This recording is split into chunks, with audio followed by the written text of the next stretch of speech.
Você tem medo da morte? Falar sobre morte te incomoda?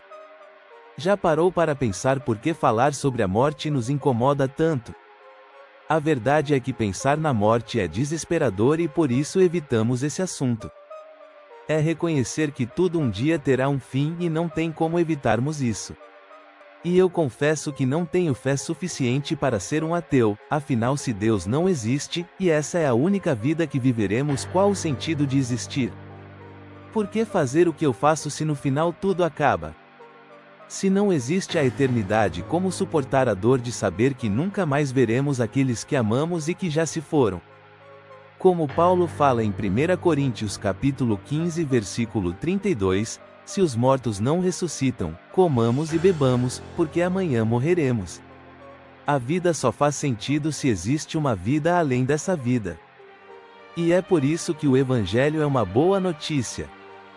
A boa notícia de que existe um Deus. A boa notícia de que essa vida não é a única que viveremos. A boa notícia de que mesmo sendo pecadores Deus nos ama. A boa notícia de que Deus se importa. A boa notícia de que Jesus morreu na cruz para perdoar os nossos pecados e vencer o nosso maior inimigo, a morte. Irmãos, queremos que vocês saibam a verdade a respeito dos que já morreram, para que não fiquem tristes como ficam aqueles que não têm esperança. Nós cremos que Jesus morreu e ressuscitou, e assim cremos também que, depois que Jesus vier, Deus o levará de volta e, junto com ele, levará os que morreram crendo nele.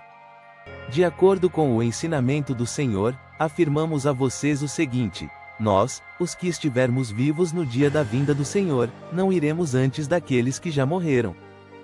Porque haverá o grito de comando, e a voz do arcanjo, e o som da trombeta de Deus, e então o próprio Senhor descerá do céu. Aqueles que morreram crendo em Cristo ressuscitarão primeiro. Então nós, os que estivermos vivos, seremos levados nas nuvens, junto com eles, para nos encontrarmos com o Senhor no ar. E assim ficaremos para sempre com o Senhor.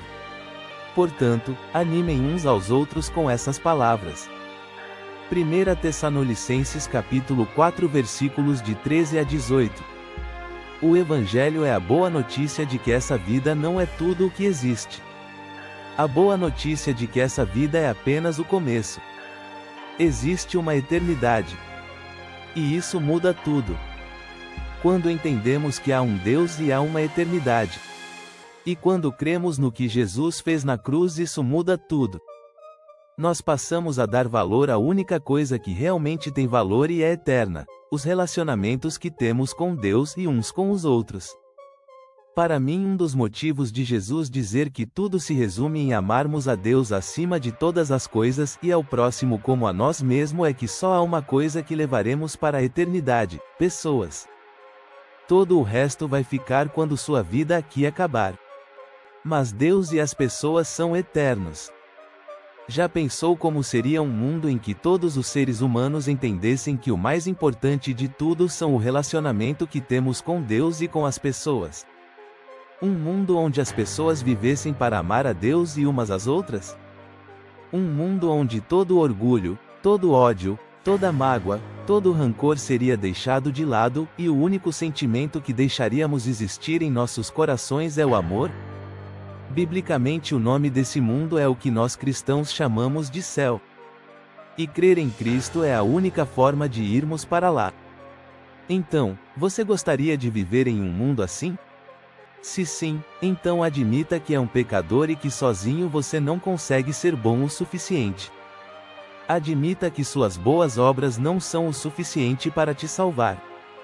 Creia que Deus te ama e por isso Jesus morreu na cruz em seu lugar para perdoar os seus pecados. E que Ele é a sua garantia de que você não precisa temer mais a morte porque você irá passar a eternidade do lado dele. Então que tal ir agora para o seu quarto agora e abrir a sua Bíblia? Caso não tenha uma Bíblia, baixe um aplicativo de Bíblia no seu celular. E ore ao Deus que é eterno e se surpreenda com esse Deus que é eterno se revelando a você. E sabe o que eu acho mais lindo no céu? É que um Deus eterno precisará de uma eternidade para ser plenamente conhecido. E por que não começar a conhecê-lo agora? Que Deus continue te abençoando. Fica na paz.